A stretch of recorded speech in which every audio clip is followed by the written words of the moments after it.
चलिए, अभी हम पढ़ेंगे ब्लैक बुक का इडियम्स है और ये जो ब्लैक बुक का इडियम्स है, वो हम ब्लैक बुक का इडियम पार्ट 3 पढ़ने वाले हैं, ठीक है?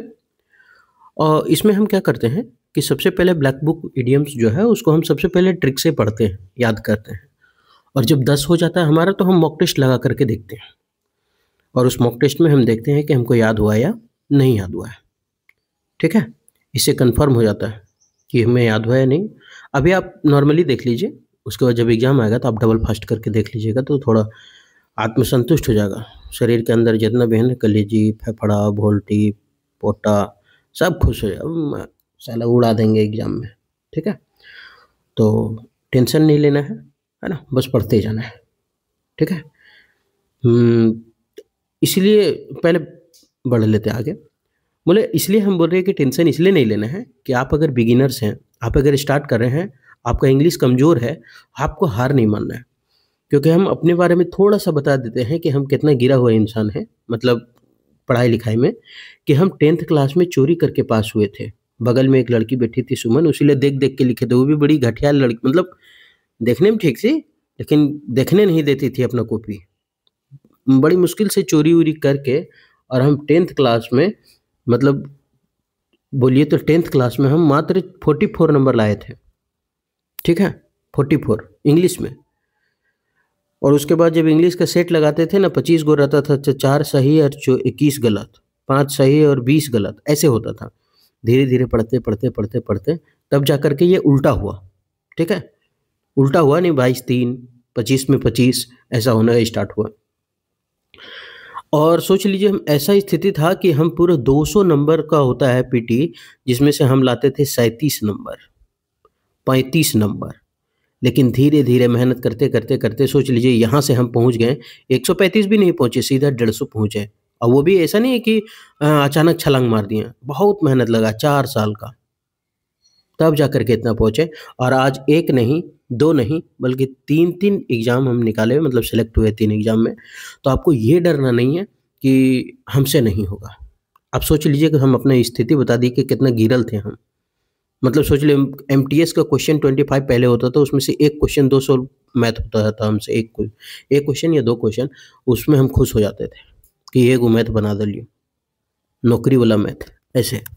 तो इसमें आपको चिंता करने का एकदम ज़रूरत नहीं है कि अभी आप क्या हैं, ठीक है? बस मेहनत को नहीं तो छोड़िए, ठीक है? तो हम इतना गिरे हुए इंसान जब 3 गो नौकरी ले सकते हैं, तो आप तो हमसे अच्छा ही हैं, तो आप क्यों नहीं ले सकते? बढ़ते हैं पहला क्वेश्चन की ओर।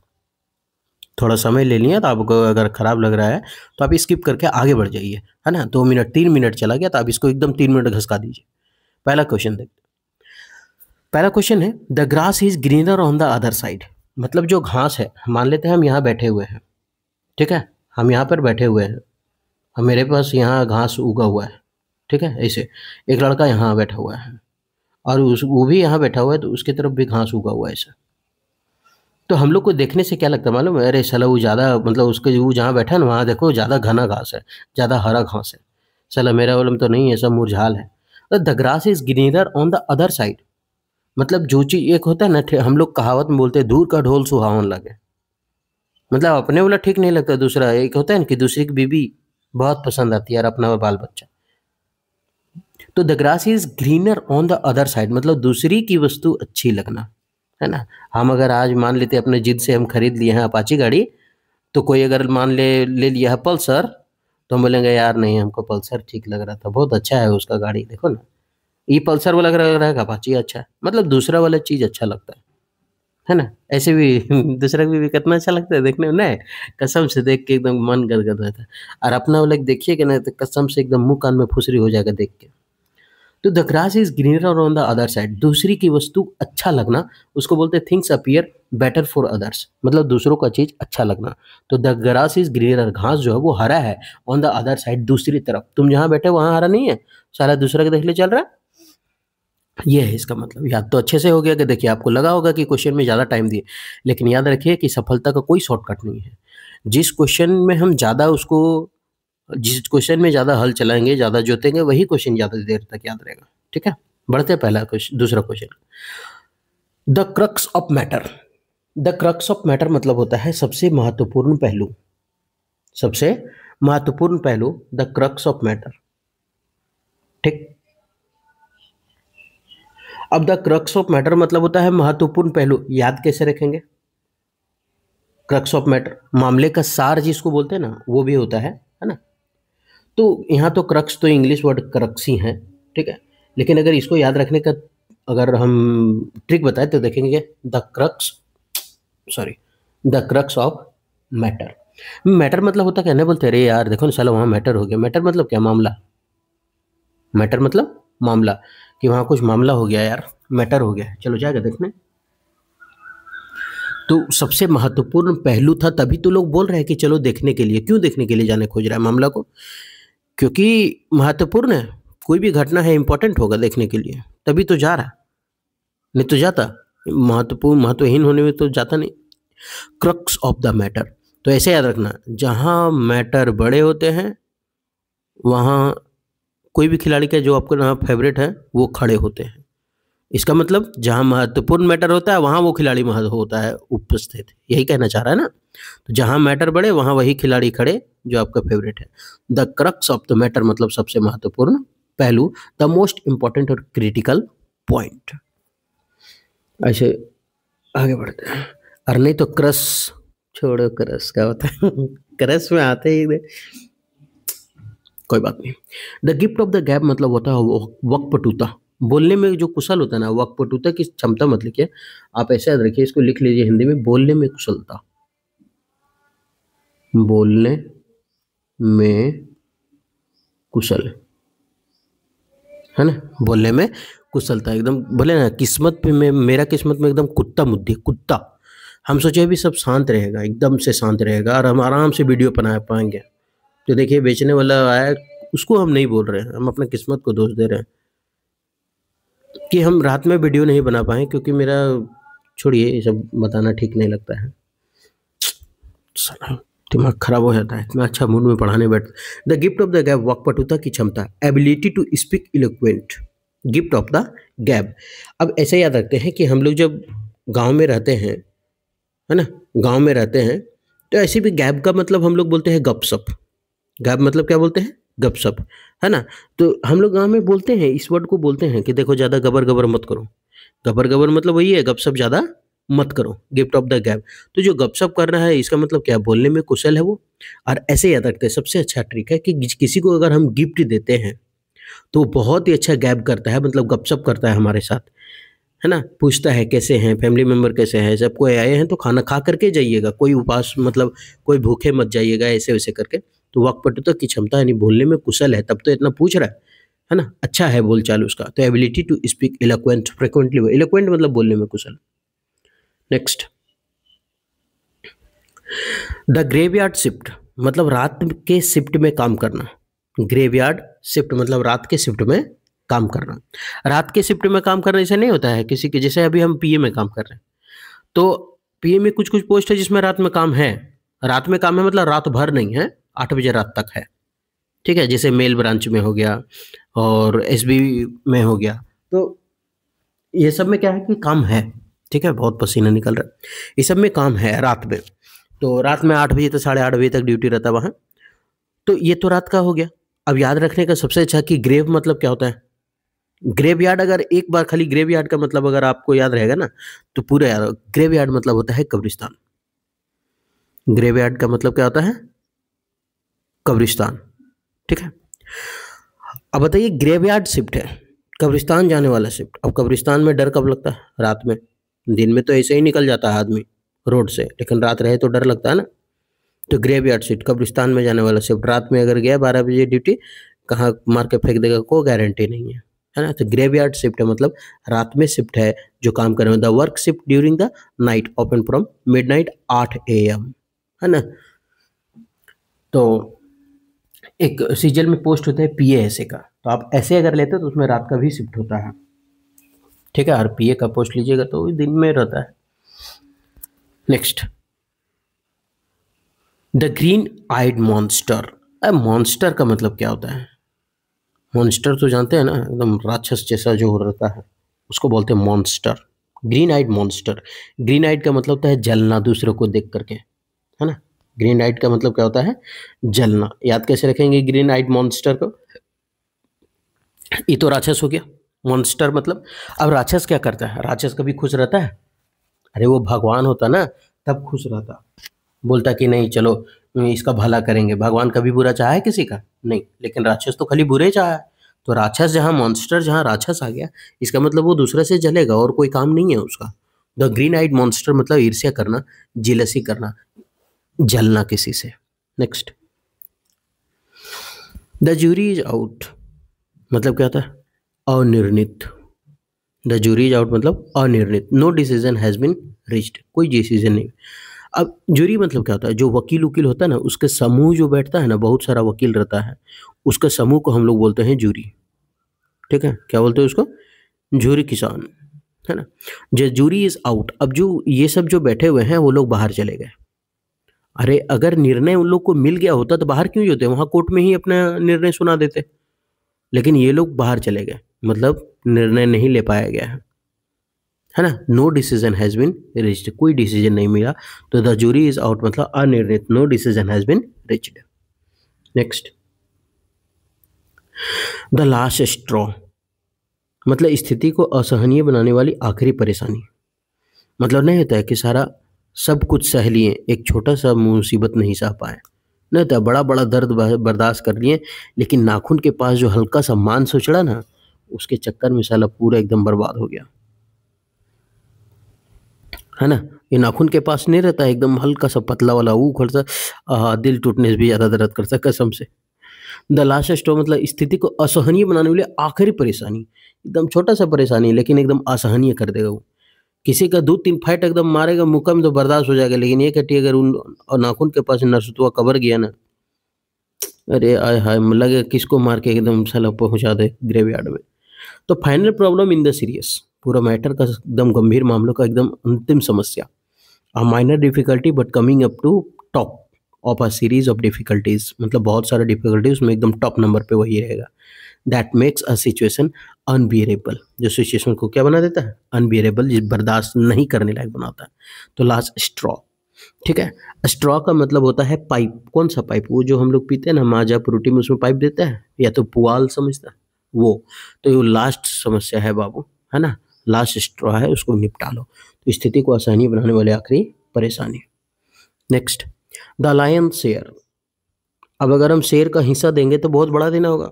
एक वो खस्सी काटे, मटन, बकरा, एक बकरा काटे और सब 1 किलो हिस्सा लगा दिया। अब शेर बोला है कि देखो हमको भी हिस्सा चाहिए। तो अगर 10 केजी का खस्सी है तो 10 केजी तो वह ले लेगा। तो हम लोग का बांटेंगे कुछ? आदमी 1 केजी बांट लिया, वो तो शेर है, अकेले खा जाएगा सब। तो इसका मतलब बहुत बड़ा हिस्सा उसको देना पड़ेगा। नहीं, द लायन शेयर मतलब सबसे बड़ा हिस्सा। The biggest and best part of whole मतलब पूरे में से एकदम बड़ा पार्ट देना। नेक्स्ट, द मैन इन द स्ट्रीट। अब एक ऐसा आदमी है जो गलियों में हमेशा भटकता रहता है। एक ऐसी लड़की दीवानी सी, वही है। एक ऐसा आदमी मैन जो स्ट्रीट में रहता है, स्ट्रीट मतलब गलियों में घूमता रहता है।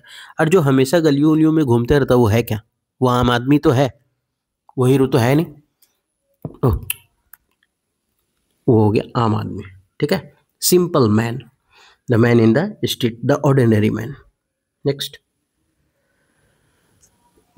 द निटी ग्रिटी महत्वपूर्ण पहलू। निटी ग्रिटी का मतलब क्या होता है? महत्वपूर्ण पहलू, इंपॉर्टेंट पहलू, उसको बोलते हैं निटी ग्रिटी। अगर आपको निटी ग्रिटी का मतलब याद होगा ना तो समझ में आ जाएगा। ये जो निटी होता है ना, वो क्या बोलते हैं उसको? जैसे जुआ हुआ नहीं होता है, वहाँ जो भरल रहता है आदमी सब, उसको बोलते हैं, ठीक है। एकदम जोश से भरा हुआ, उम्दा विचार वाला जो रहता है, ठीक है, वो होता है निट्टी। और एक है गिट्टी। ये ग्रीटी का मतलब होता है, क्या बोलते हैं उसको? न बोलता है साला मजा किरकिरा कर दिया तू, अच्छा नहीं लग रहा, मजा किरकिरा कर दिया, मतलब किरकिरापन, है ना, उसको बोलते हैं। अब याद कैसे रखेंगे? देखिए हम इसका मीनिंग नहीं बता रहे हैं, मतलब हिंदी सही बता रहे हैं ग्रीटी का मतलब ये और नीटी का मतलब, लेकिन हम इस टोटल का मीनिंग हम याद करने का तरीका बता दे रहे हैं कि ग्रीटी का मतलब किरकिरा और नीटी का मतलब होता है वही जुओं से भरा। अब जुआ खेलने के लिए गया था, सबसे महत्वपूर्ण काम आदमी का, है ना। अब जब बात किरकिरा हो गया तो सब कोई जमा हो जाएगा। अब बोलेगा इस साला क्या महत्वपूर्ण बात चल रहा है, चलो हम जा करके देखते हैं, है ना। और नहीं तो सबसे अच्छा याद रखना है कि निट्टी ग्रिट्टी, बड़ा इंपॉर्टेंट क्वेश्चन है यार, ये तो पहली बार सुने। निट्टी ग्रिट्टी तो राइमिंग वर्ड है। द निट्टी ग्रिट्टी महत्वपूर्ण पहलू, द निट्टी ग्रिट्टी महत्वपूर्ण पहलू, द मोस्ट इंपॉर्टेंट एस्पेक्ट और पार्टिकल डिटेल ऑफ सब्जेक्ट और सिचुएशन। नेक्स्ट, अब हम 10 पढ़ लिए ना, अब 10 पढ़ने के बाद लगता है कि पढ़ के इसको याद करके देखते। द क्रक्स ऑफ मैटर, जहाँ मैटर बड़े होते हैं वहाँ हमारे फेवरेट खिलाड़ी खड़े होते हैं, है ना, जिसका हम क्रक्स हैं। इसका मतलब क्या होता है, मैटर बड़ा है, इसका मतलब महत्वपूर्ण मैटर है ना। तो इसका मतलब क्या हो गया, कहाँ गया महत्वपूर्ण, सबसे महत्वपूर्ण पहलू, पहला नंबर। आगे, the gift of the gap, जब आदमी को गिफ्ट देता है ना तो गबर गबर बोलता है ना। क्या बोलता है, देखो खाना खा के जाना, है ना, सब परिवार खा करके जाना, घर में सब ठीक है, भूलना नहीं, मिल लो भाभी से। तो इसका मतलब क्या है, बोलने में अच्छा है, गिफ्ट मिला तो बोल रहा है, तो वाक्पटुता की क्षमता। नेक्स्ट, ग्रेवयार्ड शिफ्ट, ग्रेवयार्ड मतलब क्या होता है, कब्रिस्तान। अब कब्रिस्तान में डर कब लगेगा, जब रात के शिफ्ट में वहाँ से गुजरेंगे, काम करते हुए जाएंगे, तो रात के शिफ्ट में काम करना। Next, the green eyed monster, green eyed मतलब क्या होता है, मॉन्स्टर क्या, राक्षस। राक्षस कभी चाहता है कि हम दूसरे को भला करें, नहीं, दूसरों से जलता है, जलना। The grass is greener on the other side, घास जो है ना दूसरे साइड हमको ज़्यादा हरा दिखता है, अपना जहाँ बैठे हैं वहाँ नहीं दिख रहा है, दूसरा वाले दिख रहा है। इसका मतलब क्या हुआ, इसका मतलब यही है कि दूसरों की चीज़ें अच्छी लगती है। Next, the jury is out, jury क्या था, वकीलों का समूह, है ना। अब जूरी इज आउट, जूरी बाहर चला गया। अगर जूरी में निर्णय होता तो वो अंदर ही देकर के निर्णय को खत्म कर देता, लेकिन बाहर चला गया मतलब निर्णय नहीं ले पाया, अनिर्णित। Next, the last straw, last straw का मतलब लास्ट पाइप बचा है हमारे पास, यानी लास्ट पुआल है, यानी कि लास्ट समस्या है, स्थिति को असहनीय करने वाली आखिरी परेशानी। नेक्स्ट, द लायन शेयर, अब लायन को कितना शेयर देंगे, 1 किलो, बहुत बड़ा हिस्सा देना पड़ेगा उसको। नेक्स्ट, द मैन इन द स्ट्रीट, अब एक ऐसा आदमी जो स्ट्रीट में घूमता है, गलियों में घूमता है, हम ही लोग जैसा होगा, आम आदमी। 9 नंबर, ये 9 लिखा। द निटी ग्रिटी, हम बोले थे ना साला यार निटी ग्रिटी कैसा सुनने में लग रहा है, निटी ग्रिटी तो अलग है यार, बहुत महत्वपूर्ण है। निटी ग्रिटी महत्वपूर्ण, तो महत्वपूर्ण पहलू। बढ़ते आगे, द मूवर्स एंड शेकर्स, प्रभावशाली व्यक्ति, द मूवर्स एंड शेकर्स, प्रभावशाली व्यक्ति। याद कैसे रखेंगे द मूवर, अच्छा मूवर मतलब क्या होता है, मूवर्स का मतलब क्या होता है, movers and shakers, movers and shakers मतलब वही जो परवाह नहीं करता है, सॉरी जो परवाह करता है, परवाह कैसे नहीं करेगा, प्रभावशाली व्यक्ति कैसे हो जाएगा। द मूवर्स एंड शेकर्स का मतलब होता है प्रभावशाली व्यक्ति, people who have a lot of power and influence, है ना, उसको बोलते हैं। याद कैसे रखेंगे, हम ट्रिक बता रहे हैं याद करने का। मूव का मतलब क्या होता है, घूमना, मूव मतलब इधर से उधर मूव करना, है ना। तो जो मूव करते रहता है, मान लेते हैं मुखिया बन गया और हमेशा इधर उधर मूव कर रहा है, घूम रहा है, जा रहा है, आ रहा है, तो इसका मतलब क्या हुआ, इसका मतलब वही है कि प्रभावशाली व्यक्ति है, तब तो सबका बेड़ा उठाए हुए कि देखो मेरा, मैं किसी को समस्या होना नहीं चाहिए उसको बोलते हैं मूवर एंड शेकर्स, ठीक है।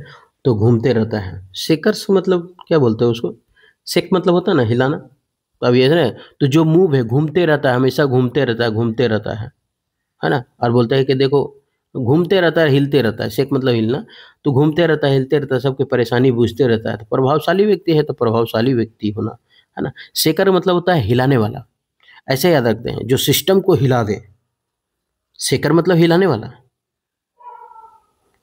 शेकर मतलब हिलाने वाला, जो सिस्टम को हिला दे वो प्रभावशाली व्यक्ति है ना। तो मूवर्स एंड शेकर्स मतलब प्रभावशाली व्यक्ति, हिलाने वाला।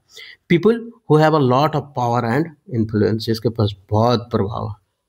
Next, the pros and cons मतलब नफा नुकसान, मतलब कुल मिला के पक्ष और विपक्ष दोनों चीज, है ना। हमको प्रोज भी चाहिए, हमको कॉन्स भी चाहिए।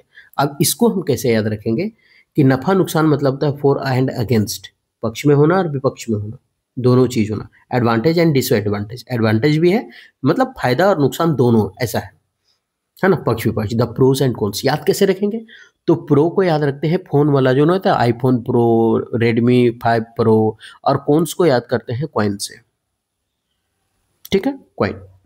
अब प्रोज एंड कॉन्स है, हम क्या बोले, इसको याद रखना है कॉइन से, ठीक। अब ये कॉइन्स मतलब बहुत सारे सिक्के हैं और प्रो मतलब फोन है। अब हम क्या करेंगे, अब हम पैसा लेकर के कॉइन्स लेकर के जाएंगे 10,000 और हम खरीदेंगे प्रो। प्रो का मतलब कोई मोबाइल फोन प्रो खरीदेंगे, है ना, कॉइन से लेके जाएंगे, प्रो मोबाइल खरीदेंगे। फायदा क्या हुआ कि हम फोन ले लिए, ठीक। नुकसान क्या हुआ, पैसा हमारा चला गया, मतलब नफा और नुकसान तो दोनों हो गया। कॉइन भी लेते गए थे, प्रो फोन लेकर के आ गए, ये खुशी था, कॉइन लेकर गए चला घाटा हो गया। तो ये है एडवांटेज और डिसएडवांटेज दोनों है इसका। आगे, the salt of the earth, salt मतलब क्या होता है, नमक, नमक। पृथ्वी, डेंजर हो गया ना, हम कहते हैं ना खतरनाक हिंदी बताते हैं, पृथ्वी नमक पृथ्वी ना। विश्वसनीय और ईमानदार व्यक्ति, अरे जो भाई ने बोलता है कि तुम मेरे घर मतलब जिसका घर का जो नमक खाता है ना, नहीं बोलता है कि हम तुम्हारा नमक खाए हैं तो तुम्हारे खिलाफ नहीं जाएंगे, ऐसा ही बोलता है ना कि हम तुम्हारा नमक खाएं, नमक हलाली नहीं करेंगे, इसका मतलब ये है कि तुम्हारे पक्ष में रहेंगे। तो इसका मतलब जो नमक खाता है वो कैसा बन जाता है आदमी, विश्वसनीय और ईमानदार व्यक्ति बनता है, a good reliable honest person बन जाता है। नेक्स्ट, द सीमी साइड, बुरा पहलू। सीमी साइड मतलब क्या था, बुरा पहलू। याद कैसे रखेंगे सीमी साइड को, सीमी साइड मतलब बुरा पहलू, बुरा पहलू का याद रखते हैं कैसे। अभी हम सीमे का मतलब होता है, अगर हम देखें तो इसका मतलब तो है जोड़दार, जोड़दार हिंदी लिख देते हैं, लेकिन हम उससे याद करने से फायदा नहीं है, हम जो बताएंगे उससे याद करेंगे, जोड़दार, ठीक है, इसको बोलते हैं सीमे। यानी कि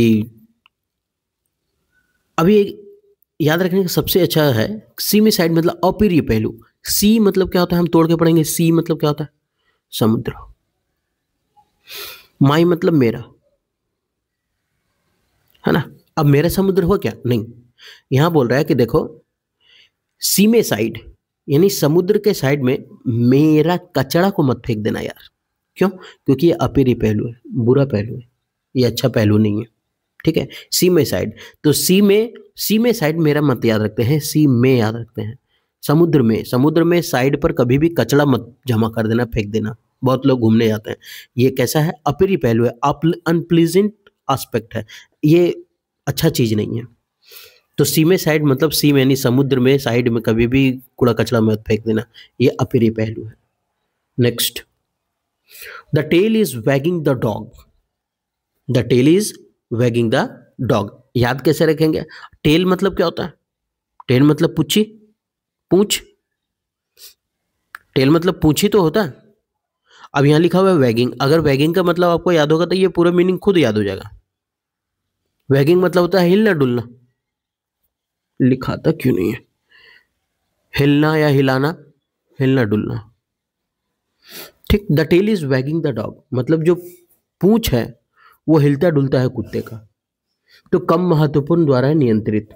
अभी एक बात बताइए कि हम लोग अगर बैठे रहते हैं चेयर में या फिर कहीं भी, तो पैर हिलाते रहते हैं, तो कम महत्वपूर्ण द्वारा नियंत्रित, उसको नियंत्रित करने के लिए कोई ताकत लगता है क्या, नहीं, मन करता है रोक देते हैं, मन करता है हिलाने लगते हैं, ठीक।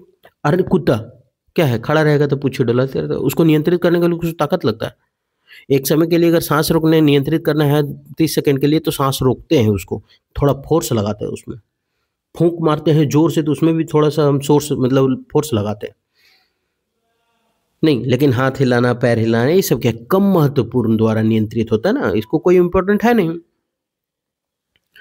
तो the tail is wagging the dog मतलब होता है कि कुकुर जो है वो अपना पूंछ हिला रहा है, मतलब कम महत्वपूर्ण है, क्या है, नया बात थोड़ी है, कम महत्वपूर्ण द्वारा नियंत्रित, the less important on subsidiary factor person और थिंग डोमिनेट अ सिचुएशन, मतलब वो उतना भी महत्वपूर्ण नहीं है जिसको नियंत्रित करना है ना, थोड़ा सा काम में हो जाएगा। आगे बढ़े, द लेस इंपॉर्टेंट और सब्सिडियरी फैक्टर, है ना, ये सब्सिडियरी फैक्टर है, अच्छा, एक सब्सिडरी मतलब क्या होता है? इच्छुक, ऐसा है ना, उसको बोलते हैं सब्सिडरी। तो और फैक्टर, पर्सन और थिंग डोमिनेट अ सिचुएशन, है ना, इसको नहीं बोलते, क्या बोलते हैं उसको हम लोग? सब्सिडरी पेपर रखते हैं ना, इच्छुक यानी सहायक को जब खरीदते हैं, ऑनर्स पेपर लेते हैं तो सब्सिडरी रखना पड़ता है, तो सहायता करता है। तो कोई कम महत्वपूर्ण है, नियंत्रित करना आसान है उसको। Next, the thin and the sorry the thin end of the veg. Thin end of the veg का मतलब तो है छोटी परेशानी जो बड़ी परेशानी को जन्म देता है। थिन एंड मतलब बहुत कम में खत्म हो गया, है ना। द वेज, द वेज याद कैसे रखेंगे इसको? याद रखने का आसान तरीका है, ये वेज का मतलब क्या आता है? कील। वेज का मतलब क्या आता है? कील। एक और मतलब कील होता है, बोल रहे हो उसका मतलब टेक। टेक का मतलब होता है कील। एक शायद ये आया था टेक, टेक का मतलब भी होता है कील, ठीक है, याद रखिएगा। शार्प एज अ टेक कुछ करके मीनिंग था एक, है ना, ऐसा ही था। शार्प एज अ टेक मतलब बहुत ही समझदार होना, मतलब कील के जैसा धार होना, मतलब दिमाग उसका कील के जैसा धार है, चौंक चलता है ना, वही तो एक मीनिंग था शार्प एज अ टेक। तो इसका टेक भी लिख सकते हैं आप, वेज का सिनोनिम, ठीक है। तो the thin and of the wedge मतलब जो कांट, क्या बोलते हैं उसको, कांटे, क्या बोलते हैं उसको, कील। कील का जो एकदम थीन एंड, एकदम पतला वाला जो ऐसे होता है, ये नहीं होता है कांटे वाला, ऐसे करके होता है। तो वो क्या रहता है? छोटी परेशानी जो बड़ी परेशानी को जन्म दिया। अब ये तो छोटा सा है, लेकिन जब कोई भोंक देगा तो क्या होगा? परेशानी बड़ा हो जाएगा ना। सेप्टिक सुई लो, लो ऊ लो। The thin end of the wedge मतलब छोटी परेशानी जो बड़ी परेशानी को जन्म दे, start of harmful development. Next, the wheels have come off. Wheels का मतलब क्या होता है? पहिया। व्हील जो सरफा आता है ना, व्हील्स। व्हील्स मतलब क्या होता है? बहुत सारा पहिया है। Have come of, have come of. अब खाली यहाँ ना कम ऑफ का मतलब समझना होगा बस, बाकी कुछ नहीं करना होगा। ऑफ का मतलब क्या होता है? स्विच ऑफ कर दो, ओ डबल एफ मतलब बंद कर दो। क्या कर दो? बंद कर दो। तो कम ऑफ का मतलब होता है बंद कर देना। तो चक्का को बंद कर दिया, इसका मतलब सफलता से फेल हो गया, मतलब सफल हुआ ही नहीं, असफल। सफलता के बाद विफल होना। पहले तो हम चल रहे थे, चक्का चल रहा था, मेरा आगे बढ़ रहा था, जिंदगी का पहिया धीरे धीरे सक्सेस की ओर जा रहा था। अचानक कम ऑफ हो गया मतलब बंद हो गया, मतलब सफलता बंद हो गया। तो सफलता के बाद विफल होना, थिंग्स स्टार्ट टू फेल और go wrong specially after a period of success. Next, three व स्पैनर, फेंक दिए। थ्रो मतलब फेंकना, थ्री वर्ब टू है। अब क्या फेंकना है? तो स्पैनर फेंकना है, ठीक है। थ्री व स्पैनर। स्पैनर मतलब क्या होता है? औजार। कौन औजार? वो जो साइकिल उकिल का दुकान में नहीं मिलता है, या कोई भी मोटरसाइकिल, मतलब कोई भी थी मैकेनिकल दुकान में मिल जाएगा। तो औजार को फेंक दिया। कुछ ऐसा करना जो योजना को विफल करे। कुछ ऐसा करना जो योजना को क्या कर दे? फेल कर दे। अब मान लेते हैं मेरे पास कोई आया है गाड़ी बनाने के लिए, और हम अपना स्पैनर औजार ही फेंक दिए, इसका मतलब अब औजार फेंक दिए, गुस्सा करके फेंक दे, बोले दो और सलाह ना बनता यार, ना खोल लो, छोड़ हटाओ, तुम्हारा टायर नहीं लगेगा। मतलब कुछ ऐसा कर दिए जो कि क्या हो गया? असफल हो गया। हम सोचे थे शॉर्टकट काम होगा, ये तो खत्म हो गया। औजार फेंक दिया, थ्री व स्पैनर, अपना औजार फेंक दिया। क्यों फेंक दिया? क्योंकि योजना असफल हो गया, इसलिए बोला अब आगे नहीं बढ़ेंगे। तो कुछ ऐसा करना जो, अब याद कीजिए, इमेजिन कीजिए ना, जब कोई मुश्किल का टास्क होता है, करने जाता है, हाथ में कुछ रहता है, डंडा मतलब मशीन उशीन, हाथ में प्लास हो गया, पेचकस कुछ भी लेके जाता है, जब नहीं होता है तो क्या करता है?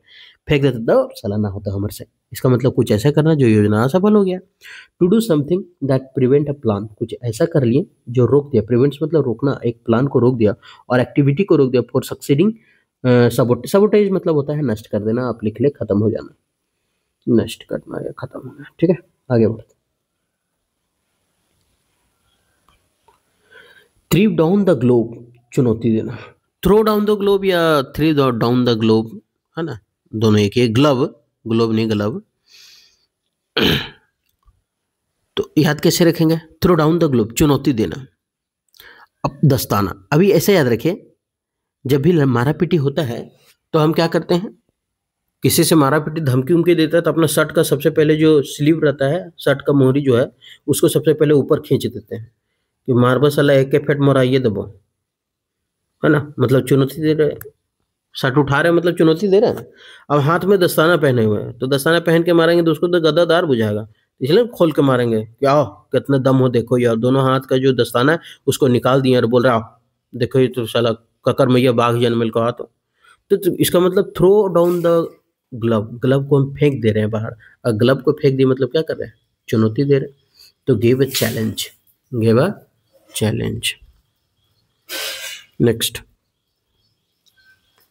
थ्रू थिक एंड थिन, हर हाल में। थ्रू थिक एंड थिन का मतलब हर हाल में होना, चाहे जैसा भी हाल हो हर हाल में होना। थ्रू थिक एंड थिन याद कैसे रखेंगे? थिक, थिक का मतलब क्या होता है? मोटा। थिन का मतलब क्या होता है? पतला। देखो भाई, अब मोटा हो लड़की या पतला हो तुमको पसंद करना पड़ेगा, क्योंकि 5 साल से लड़की देखे है तुम्हारे लिए। थ्रू थिक एंड थिन, हर हाल में तुमको पसंद करना पड़ेगा। थ्रू है, थ्रो नहीं। थ्रू थिक एंड थिन, चाहे लड़की मोटा हो चाहे लड़की पतला हो, तुमको पसंद करना पड़ेगा। बहुत तुम छाट चुका है गोले कारे में, ठीक है। तो support under all circumstances, circumstances का मतलब होता है परिस्थिति, ठीक है। तो support under all circumstances in time of good and bad Fortune, है ना। नेक्स्ट, द मूवर्स एंड, हाँ अब इतना पढ़ लिए ना, अब हम क्या बोले थे कि चलो इसको ट्रिक से याद करते हैं। चलो, the movers and shakers, movers जो घूमते रहता है, शेकर्स हिलाने वाला, मतलब जो सिस्टम को हिलाने वाला होता है वो क्या करता है? प्रभावशाली व्यक्ति रहता है यार, मजाक नहीं करना है उसके बारे में, है ना। ये हो गया शेकर्स हिलाने वाला, मूवर्स घूम घूम करके जो हिलाते रहता है, सिस्टम हिला देता है, वो क्या है? प्रभावशाली व्यक्ति। Next, the pros and cons, pro क्या बोले थे कि मोबाइल फोन खरीदना है प्रो वाला, और कॉन्स को बोले थे क्वाइंस देना है। तो क्वाइन हमारा जा रहा है, ये घाटा हो गया, और प्रो फोन आ रहा है, ये फायदा हो गया। तो फायदा और नुकसान, नफा और नुकसान, यानी ये हो जाएगा हमारा 12 number. The salt of the earth, नहीं बोलता है तुम्हारा घर का नमक खाएं, तुम्हारा नमक खाएं, कभी बदलेंगे नहीं, हम हमेशा ईमानदार रहेंगे। तो पृथ्वी का नमक खाएं तो पृथ्वी का हम कभी भी नुकसान नहीं पहुंचाएंगे। इसका मतलब क्या होता है? विश्वसनीय और ईमानदार व्यक्ति। नेक्स्ट, द सीमी साइड, सी में, समुद्र में कभी भी साइड में कोई कचरा मत फेंकना। क्यों? क्योंकि ये अप्रिय पहलू, ये गलत पहलू है। Next, the tail in wagging the dog, जो टेल है, पूंछ है, वैगिंग द डॉग, कुकुर हिला रहा है, ये तो आम बात है यार, इसमें कोई ताकत भी नहीं है, कोई नियंत्रण भी ज़्यादा करने के लिए नहीं लग रहा है। कम महत्वपूर्ण द्वारा नियंत्रित है ना, बहुत ही कम देर नियंत्रित हो रहा वो, ठीक है, याद हो रहा है ना। Next, the thin end of the veg, thin and का मतलब एकदम पतला खत्म हुआ है वेज, वेज का, अरे क्या करने जा रहे थे, बंद करने जा रहे थे। The thin and, thin and का मतलब ये पतला, और वेज का मतलब क्या होता है? कांटी, है ना। वेज का मतलब क्या होता है? कांटी, ठीक है। कील, एक और अभी हम इंग्लिश बताया था ना कील का, हम ही भूल जाते, बताते हैं क्या था, टेक था शायद, टेक ही था ना, टेक ही था शायद, टेक था, क्या था, एक बार देख ले क्या। ओ तो सॉरी, कहाँ चली गई तुम?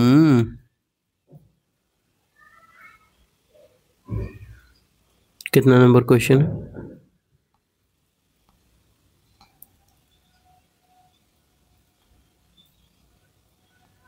हाँ, ये क्या था? टेक, हाँ सही बोल रहे थे ना, टेक था। तो टेक मतलब भी कील होता है, ठीक। तो सीमे साइड हो गया, the tail is wagging the dog, ये भी हो गया था ना।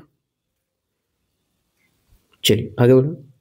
हाँ, तो the thin in the ways यानी कि टेक, इसका मतलब भी कील होता है, कील का एकदम धारदार है, ये अगर चुभ जाएगा ना तो मुश्किल बड़ा कर देगा, मतलब ऐसा मामूली परेशानी जो बड़े परेशानी को जन्म देता है। 16, the wheels have come of, पहिया तुम्हारा, पहिया होता है ना, पहिया तुम्हारा जिंदगी का सक्सेस चल रहा था, अब ऑफ हो गया, बंद हो गया, मतलब सफलता खत्म, सफलता के बाद अब तुम विफल होने लगे। थ्री व स्पैनर, अपना स्पैनर जो औजार है तुम फेंक दिया, मतलब योजना असफल हो गई तभी तो फेंके, नहीं तो काम करते हैं। असफल होना। 18 नंबर कहाँ गया? ऐसा करना ये योजना असफल कर दे। Next, throw down the glove. Glove, अपना ग्लव्स उतार के फेंक दिए। अरे देखो ये तेरी बाप का आंख मारूं, मतलब क्या है, चुनौती देना। 17 number. Next, through thick and thin. चाहे बाबू मोटा हो चाहे बाबू पतला हो, तुमको स्वीकार करना ही पड़ेगा। ठीक है, हर हाल में स्वीकार करना पड़ेगा। ये हो गया हर हाल में, नहीं 20 नंबर। ठीक है, तो आगे बढ़े। आगे हमको लगता है लास्ट होगा। यस, उम्मीद करते हैं कि ये जो सेशन है आपको बहुत अच्छा लगा होगा। हालांकि ये वीडियो थोड़ा सा लंबा हो गया, आपको अगर लगे कि यहाँ थोड़ा सा बकवास है तो आप वहाँ स्किप कीजिए और या तो डबल फास्ट करके इसको पार कीजिए। ठीक है, उम्मीद करते हैं कि सेशन ठीक लगा होगा। अगर इस बार 2025 का सारा मतलब एग्जाम बढ़िया से करना है तो आप इंग्लिश के साथ जुड़े रहिए। कोई ज़रूरी नहीं है कि आप हमारा इंग्लिश ही पढ़िए, आप हमारा चैनल ही देखिए। आप कहीं भी पढ़ सकते हैं जहाँ आपको ज़्यादा समझ में आ रहा हो, बस नौकरी लेना है ना। तो उम्मीद करते हैं कि सेशन ठीक लगा होगा। ठीक लगे तो आप हमारे साथ कंटिन्यू बने रहिएगा। फिर मिलते हैं हम नेक्स्ट वीडियो में, तब तक आप अपना ख्याल रखिएगा।